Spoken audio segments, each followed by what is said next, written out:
Welcome back. Today we're making this super cute narwhal cake. We're going to start off with 3 6-inch cake layers that I'm going to trim down, and for the top cake layer I'm going to kind of make it curved almost like a dome. If you wanted to, you could bake this in a rounded cake pan like a semi-sphere.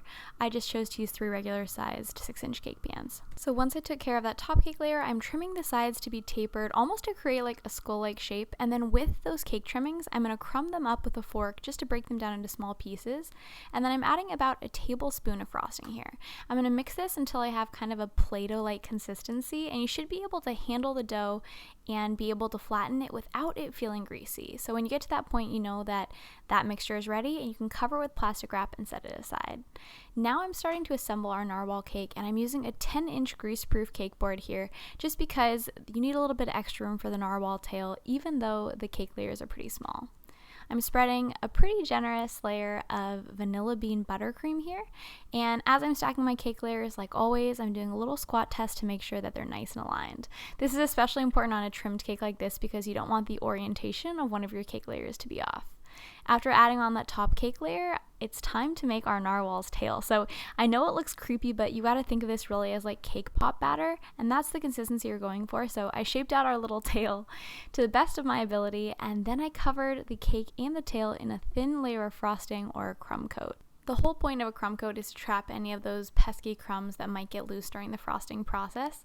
You also really want to make sure you seal off the bottom of the cake because this is going to lock in the moisture and help keep your cake layers nice and moist as you're decorating this cake. Once you've covered the cake in frosting, you can smooth it with an acetate sheet and then pop it in the fridge or freezer until the frosting is firm to the touch. In my freezer, it usually takes me about 10 minutes. Then we're adding on our second thicker layer of frosting here, and I colored my remaining buttercream a light blue color using royal blue gel food coloring. I used my acetate sheet again to get this as smooth as possible, which took me a bit of time, especially getting that tail just right. But once I was finally happy with how smooth the frosting was, it was time to add on our narwhal's face. So I used a little bit of black, white, and pink fondant to make my narwhal's eyes, mouth, and his little cheeks. And once I added those into place, it was time to add on our narwhal's tummy. So I used a toothpick to outline the shape of a heart, and then I used some white buttercream that I set aside before I colored my frosting to pipe on that heart-shaped stomach.